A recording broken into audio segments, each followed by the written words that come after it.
Hey, it's the Profit Answer Man, Rocky Lalvani. If you're new to the podcast, check out my interview with Mike Michalowicz. It's episode number 2. If you want to hear about each chapter in the Profit First book, go back and listen to episodes 3 through 13. Episode 1 is the why and how.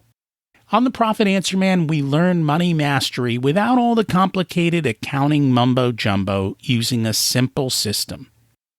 Your accountant is busy documenting your transactions and creating a rearview mirror of what happened. My guess is you don't even look at the reports they sent you. If you're like most business owners, you struggle with this, and it's not your fault. We aren't taught money in school, and accountants aren't taught how to be profitable. The Profit First system created by Mike Michalowicz works, and he certified me to help you implement the system in your business. Remember, the new equation is sales minus profit equals expenses. Let's face it, without cash flow, you can't pay your employees, buy needed materials, or pay your mortgage and support your family. I help you to do that and more, so you can focus on the parts of the business you love and receive the rewards for your labor and investment into your business. The stronger you are as a business owner, the more jobs you create, the better we are as a country. Small business owners are the backbone of America, and for that, you deserve to be well rewarded. Just remember, more revenue does not equal more profit. That's why we focus on the bottom line. We're going to talk about one of the biggest levers in your business, pricing. A small change of price can result in a dramatic increase in profits. Listen in as our guest shares the math. Pricing is much more emotional than rational, and we don't want to race to the bottom and be the lowest priced competitor. We'd rather be at the top. Our guest is Per Sjöfors, also known as the Price Whisperer, and founder of his own company. He did not invent this moniker, but he was often called the Price Whisperer by former clients, friends, and acquaintances, so he decided to adopt it. Let's meet him and learn how to increase our prices. Profit Answer Man, Per, the Price Whisperer, it's great to have you join us today. Oh, Rocky, thank you very much for having me on the show. It's a total pleasure. So can you share a little bit about yourself and your business with the audience? Yes, of course I can. Well, first of all, you may see that I have my little moniker there, the Price Whisperer. It's not something that I invented at all. I was called the Price Whisperer so many times that I eventually decided to adopt it. And one of the reasons is because I'm being a bloody foreigner, I got a weird name that nobody can spell or pronounce. So the Price Whisperer made a whole lot more sense. That's really the easiest way to find me if you ever want to get in touch with me. Just do a search in your favorite search engine for the Price Whisperer, and I'm all there, you know. But the story here is that I ran a couple of companies in Europe before I moved here to the States. And I came here to establish and run a division of a fairly large public company. And after that, I had another 4 CEO positions. And in all these positions, we did experiments with pricing. And some of those experiments were very successful, meaning that next quarter revenues are up with 25%. Others were complete duds. And what I had learned in business school and could read about pricing was so theoretical and academic that it didn't help us in any way to understand why some of those experiments worked, you know, and others didn't. So 15 years ago, I decided I was too old and too opinionated to be a hired gun. And so it was time for me to set up my own shop, and I did so. And I developed a process that makes every pricing experiment a success. And that's the bottom line why I've been called the Price Whisperer. I remember back in those days of school, right? The supply and demand curve. If you change the price, the demand goes down, and it's all graphical. And yet there's a whole new area of talking about the psychology of pricing and yes. the behaviors of it. And I think a lot of people don't necessarily understand that. And I know for a lot of small business owners, especially newer ones, they struggle with raising prices because they're afraid they're going to lose customers. When many times it could be the opposite. If you raise prices, you will get better customers, work less, and make more. And that is what we are all about. Can I tell you a couple of stories? Absolutely. All right. One is a SaaS company, and it was a startup. Revenues were less than $1 million. And they were so underpriced that we could tell them that they could quadruple their prices, right? They didn't do that overnight. It took them like 6 or 9 months to do so. But then I spoke to followed up with the CEO, and he said, Per, two things happened. First of all, our sales volume went up with 25%, right? This is after quadrupling prices, right? And then he also said, and I'm using the very correct technical term that he used, and then he said, we got rid of the bottom feeders. So our customer support costs have gone down with 80%, right? So obviously a very happy customer, right? So this is because pricing is a message of quality and benefit. But the other story is a company we worked for about a year, maybe 2 years ago, early on in the pandemic. They're a direct-to-consumer company, and we advised them on a different pricing strategy. And then a couple of weeks ago, maybe a month ago, I got this unsolicited email from the CEO with a screenshot of his I guess accounting system or whatever it was, and it said that after our advice, sales volume were down a little bit, maybe 5%. Profit was up. Profit margins were up 49%, and the message to me was very simple. He said, "Less work, more money." And that's it. And I think this is counterintuitive. Because most people sit here and go, if I raise my prices, I'm going to lose some sales. And you are correct. They're probably going to lose a little bit of sales. But the sales you're losing are, as you talked about in your first story, the people who suck up all your time, complain, want everything done extra, and cost you too much in time. Yep. And when you get rid of them, and when you get rid of some of the volume, you now have margin. And when you have margin, you have thinking time. And when you have thinking time, you can work on your business instead of in your business. Yep. And everything gets better.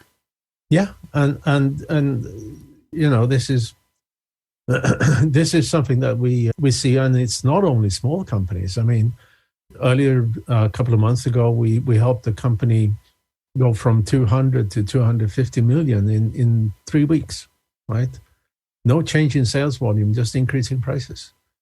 Another SaaS company we worked with several times. First time we were engaged, they were about 10, maybe 12 million. They're now 130, right? And that is because they started to make, and the first price increase, by the way, SaaS company, I said they had 17,000 customers, and we helped them to increase prices with an average 41%, and the result of that was 2 angry emails and 1 angry phone call to the CEO, and 0 lost customers. So, and next year we said, I mean, there's still room. You can double your prices now, right? And that time they lost maybe a dozen customers out of the 17,000. How do you know if you have room to increase or to double your prices? Well, what we do in my company is, and I mentioned the process that that I invented when it was time to set out on my own. And it's about doing willingness to pay research, which is something you do online. It's an online polling methodology that we developed. And through a whole series of questions, you can understand how customers in a market equate value and quality and price, and that gives us a prediction of sales volume at different prices, an accurate prediction of revenue at different prices, and the price that leads to the general the highest sales volume, and the price that leads to the highest revenue, and the price that leads to the highest profits are all different price points. And if you know where they are, you can always make sure you pick the one that is right for you. Some companies want to take maximum advantage of the network effect and want to price for maximum sales. And it's just like you said, if you price too low, people will think that whatever you're selling is not very good, so they won't buy it. And obviously, if you price too high, sales volume also goes down. And the price that leads to the highest sales volume, and the price that leads to the highest revenue, and the price that leads to the highest profits are always different prices. So I'm confused because in my world, there's only one of those that matter. I want the highest profits. Well, it depends on your company, you know. But yeah, we always recommend our clients for the price that gives the highest profit. That's not necessarily always what they take, right? And we're talking, easily doubling or trebling profits in a company, you know. And you know why? This is because there is a this was first introduced by in an article by McKinsey back in 2002, I think it was. What they did was that they looked at the 1,200 largest global companies and public companies, and they said profit only comes from three variables: your cost, your sales volume, and whatever the price is of what you sell. Right? That's how simple it is from the very highest level. And then if you do a thought experiment and think about, what if I change one of those, right? 1%, right? And what transpires is that if you can increase sales volume with 1%, everything else being equal, your profit goes up 3.5% if you're like one of these average companies, right? If you can reduce your cost with 1%, profit goes up with 5.5%. But if you can increase your price or reduce your discounting, which is the same thing, with 1%, profit goes up with 11.3%. And I think this is the math people don't realize. A small change at the top makes a dramatic change to the bottom line profit in your business. And so it's not a one-to-one ratio. It's actually highly, highly leveraged. Mm-hmm. And depending on the company, you can figure out those ratios for that specific company and see what it is. And that's a lot of what we do. We figure out the math behind the business so we can play around with all the different variables and determine which ones make the biggest impact and by how much and what is the outcome. Right. I have a calculator for that on our website. Awesome. Plug it in. And something else that I promote, and I call it the 1% challenge.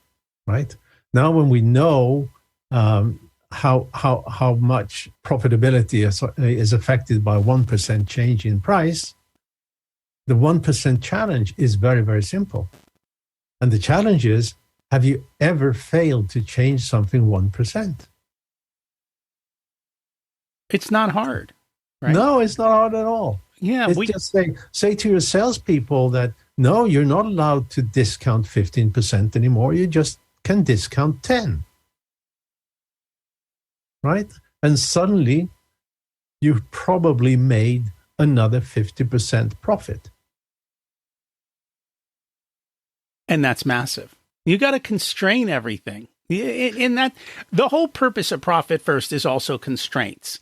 And the more we can constrain ourselves, and the more we can make little baby steps, over time, we have the opportunity to grow tremendously. A lot of the examples you've given are for very large sales organizations. What about the small guy? How does he do this? Well, the very first example was this company that was less than $1 million, right? Okay. But for very small companies, or when you're starting, for example, there's a way you can do this, because price sets an expectation. It's called expectation bias, right? And if the price is too low, it sets an expectation of inferior quality, inferior benefits, and so forth, of whatever you're selling, whether it's a product or a service, it doesn't matter. Whether it's consumer or whether it's B2B, it doesn't matter. And of course, the prices can be too high is also, that's not really earth-shattering, right? So if you're a startup, if you're a small company, my advice is to go out in your market and find at least 25 potential buyers. Those are not your current customers. They are not your current prospects. They are definitely not friends and family, right? And you describe your product and your service and the particulars about it and the particular value it has. And then you ask them 2 questions. And the questions and the phraseology of these questions are really important. It says, the first question is, now when you know all the benefits of our product or service, what is a price that is just barely so low that you wouldn't buy it because you think we'll overpromise and underdeliver, right? Then the next the question then is, you ask the client, or you ask the person you talk to. Now, if we look at the flip side, what is a price that is just barely so high that it doesn't matter how good it is, the product or service, it doesn't matter that we're going to over-deliver, it is still just a little bit too high and therefore you won't buy it, right? Now, when you take the average of those 2 points, you have a range of where your prices should be. Not lower than that and not higher than that, right? And if you then continue this and can talk to 100 people, right, with the same thing, then you can start to see patterns, right? People of that gender have a different range than people of another gender, right? People in if it's B2B, people in this industry may have another range than people in other industries. And suddenly you can start focusing your company towards where you can charge the highest, most profitable prices. And I think that's a big aha for people, right? The same product in different markets commands different prices. Yes. And so figuring out which particular niche is the most profitable for your product and shifting your marketing and your advertising and your promotions to that area, you're doing the same amount of work, but you might be getting tremendously more money by shifting who you are targeting for your services. Yeah. Absolutely. And we love this whole concept of make more, work less. And yes, that's what this is all about. It's that whole situation. One of the things that I don't know, and I think it really depends on each business and how they market to their customers. But one of the big costs that customers have to deal with, especially if you're dealing with SaaS products or something like that, is the cost of change. If they have to switch vendors, how difficult is it for them? What's it going to cost? And how much time are they going to put into it? We've just went through a whole conversation around this within our own company as we are looking for a platform for our course and figuring out, okay, which one do we want to go to? We ought to make the right decision up front instead of just rolling the dice, because the cost to change later is going to be a price we don't want to pay. Just the cost of change is so expensive. That's right. And you know, there are many false pricing strategies out there. And the most common mistakes when it comes to pricing is use cost as a base of pricing, right? And different industries typically have different rules of thumb uplift that they use, right? Sometimes it's 35%, sometimes you double the cost, and sometimes it's 10 times the cost, and so forth. The other, of course, is to just look up a competitor, which you can do if the competitor have pricing online, but you still don't know what kind of deals they're making and so forth. And that is typically the first entry step into the commoditization death spiral. You know, somewhere you want to stay away from, you know. And thirdly is just guessing, right? And I got a story for that, but too, we spoke to the CEO of this SaaS company, and he said, I think the price should be $165 a month per user, because that feels good, right? I don't know. Then he continued, I don't know. Maybe it should have been 99. Maybe it should have been 250. I don't know, but 165 felt good, right? Of course, he's leaving money on the table, right? So, but then there is also something that's called economic value pricing, or sometimes called ROI pricing. And the idea here is that a vendor will get access to all the business data of a buyer, so they can calculate the economic value they're getting from that product they're about to sell. And I mentioned this to many of my CEO friends and so forth, and they say, are you crazy? Would I, as a buyer, open up everything about my company to the seller? No way. You know? And even in the very unlikely event they would do, right? You have the same, there's so many assumptions. When, like you said, when you are moving to another platform, there's so many assumptions. I mean, how long is it going to take to train the people? How is it the adoption rate? What is the failure rate? How is the dealings with the vendor? You know, how quickly are they going to be out there fixing bugs? And I mean, there's so many unknown, and obviously the assumption is a euphemism for I'm guessing, right? Yes. It may be a qualified guess, but it's still a guess, right? It is. And that's why you have to test. And that's why I don't like to price based on what competitors are doing, because you don't know if your competitors are profitable and whether they actually did the math or they just guessed, in which case everyone's guessing. We talk about value-based pricing. What's the value that the client will get from using your products, and then showing that value as part of your marketing. The other thing I think that becomes important is who is paying the bill. Now, I always talk to the business owner, so I'm always trying to train them to say, hey, your employees are trained to spend money. They're not trained to save money and make you profitable.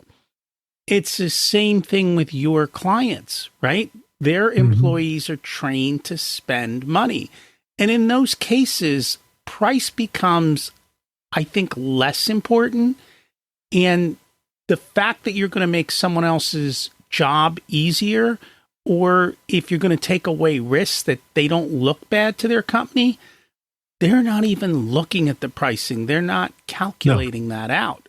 And so you truly have to understand what are the motivating factors for the other side. And it's funny because one of the people that I follow, and he's been on the podcast, he's a coach, and he deals with large companies. And he said, you know, every year I would send out a proposal to this company and I would offer a discount if they paid for the year in full. And he said, I wanted to test my discount pricing to see, was I giving an appropriate amount? And so he called the guy and said, you know, I just want to talk to you about this. And the guy said, I don't care about the discount. He said, if I pay you in full at the beginning of the year, they can never pull my budget because it's spent. I don't. So he's like, wait a minute, I've been giving away a discount for no reason.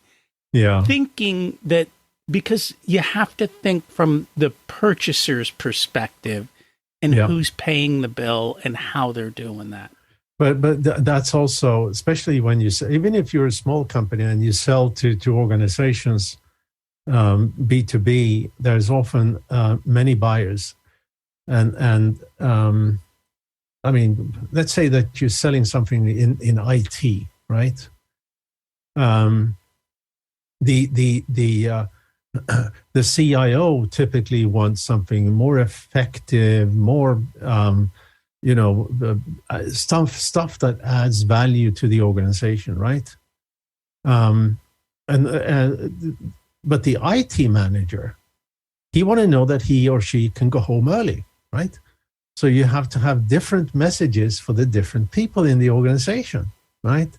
And like in this case, the IT manager can say no, but he or she cannot say yes, right? Which is also something to consider, right? So, which is why certainly some of these complicated B2B sales are complicated, because you have to convince a lot of people. So, and you know, we've seen that, I shouldn't say any names here, but there are certain, in that IT space, there are certain applications that companies use. And our client in having one of those applications was the high price leader, right? And in fact, their two main competitors were giving away their software, right? They charged for support, but the actual software was given away. Our client charged an arm and a leg for the software and an arm and a leg for the support. And the market even said that those freebies were better product than our clients. And this is a $17 billion company, right? And people are still buying the product from that company, right? And this is expectation bias, you know? If it's free, it can't be any good. And I think there's a whole psychology behind the pricing and making sure that you understand it. And again, too often, if you want to be the lowest seller, you're going to have a race to the bottom. Yes. And it's never going to be fun, right? No. It's a lot more fun to be the race to the top and be the highest priced. The other thing I know you've talked about is training your people to handle the questions about price increases. Yes. You make a price increase. Have you taken the time to train your staff so they know how to appropriately deal with what the questions are? I've noticed some industries are very good about training their frontline people to have standard answers that everyone else knows are kind of almost silly, but you can't fight with it. And so, but if you don't do that, then you start to get into trouble. Oh, not only that, if you do a price increase and especially if your salespeople have not bought into it, they don't.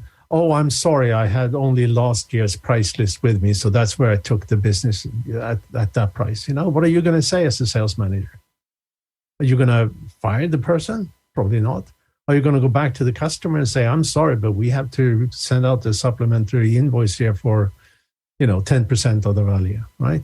That's not going to happen, right? So salespeople need to know what buyers are truly willing to pay and what they're willing to pay for so they can defend it, right? And in terms of price increases, it's all about communication. And it's all about finding reasons for the price increase that makes sense to your customers, I mean, for example, if you do a price increase and then suddenly the newspapers make a story about the CEO's brand new $3 billion yacht, that is probably not a good story, So no, it's not. I don't think most of our listeners have that problem. They wish they did. They're just trying to make ends meet and take care of their family and do a good job with regards to that. And they struggle with it. But at the end of the day, I think you have to be very intentional with pricing. You have to test the markets. It's a lot easier. As you said, if I went to a client and said, I have to charge you 10% more because we mispriced it, they will balk. But if you go to a client and say, hey, I mispriced it and I'm going to charge you 10% less, nobody's going to balk. So it's better to go high and walk yourself backward than it is to go low and trying to walk yourself forward. Absolutely. And the you touched on it a couple of times about the psychology of pricing. And there is actually an academic field that is all about that, called behavioral economics. And it's all about how we make decisions, and especially purchase decisions. And bottom line is that we are not very good in making rational decisions at all. And that's why you as a seller can affect what the buyer is willing to pay. It's called marketing. And that's why it is so important. And another thing that is very important, and that is brand and brand building in relation to this, because as we look at this, the way we make decisions as buying decisions, our fear of making the wrong decision as opposed to the expected benefit of making the right decision, that fear is 2.25 times higher, right? And what is a brand then? Well, a brand is a promise of consistency and quality. So it mitigates that fear that buyers have, right? And this fear, I mean, you remember, you're old enough like me, to remember that nobody gets fired for buying IBM, eh? Right. I remember that very correctly. And they didn't have the best product, and they did have the highest price, and nobody got fired. Nobody got fired for buying IBM. And that is the mentality that you have to, in a sense, tap into. Yep. Now, I'll tell the business owner the opposite, like, hey, you know what? Make sure you're not buying IBM just because. Be willing to take the risk and look for better alternatives. And I think that's it. Right. That's right. I think our current times of inflation, though, have made price increases more palatable. People understand what's going on. And if you're not keeping up with what's happening on your inputs, then you will struggle in times like this. So I think more than ever, being very, very intentional with pricing and knowing what's going on and making sure you have the margins is smart business. Because if whatever you're selling, your price have gone up, or your costs have gone up. So you need to pass that on, right? Smart companies do. I mean, we have 8% inflation last year, roughly 8.5%. Smart companies increase prices with 15%, right? So they are more profitable, right? I mean, is that ethical? Well, of course it's ethical, because you got to have let me tell you another story. A friend of mine, he's selling these ready-made drinks in little pouches. And his product is a high quality product. Now, I don't know what constitutes high quality in that business, but it's a high quality product and should therefore be priced high. The first deal he got with Kroger was they negotiated the price so low that he lost money on every unit. Then we went out and did that willingness to pay research so we could accurately assess what consumers were willing to pay for those quality differentiators, right? So next time he went in to get a follow-on order, he had that information with him to the purchaser, same purchaser, right? And He got the order volume he needed. He got the price that he needed. And in the end, it's a win-win-win. It's a win for him as the manufacturer, he can sell profitably. It's a win for the grocery store because they have a larger margin, a larger dollar margin, right? And it's a win for the consumer because they get the product.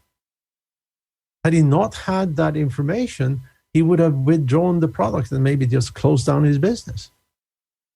And then people would have lost jobs. Yeah, that too. That too. So we have to be smart about this. Yeah. If people would like to learn more about what you do, follow your work, what is the best way for them to do that? Oh, the best way is again, go to your favorite search engine and do a search for The Price Whisperer. You'll find multiple links to my latest book, which is also called The Price Whisperer. You'll find links to my company and to my YouTube channel and everything. So Google is our friend. So use it to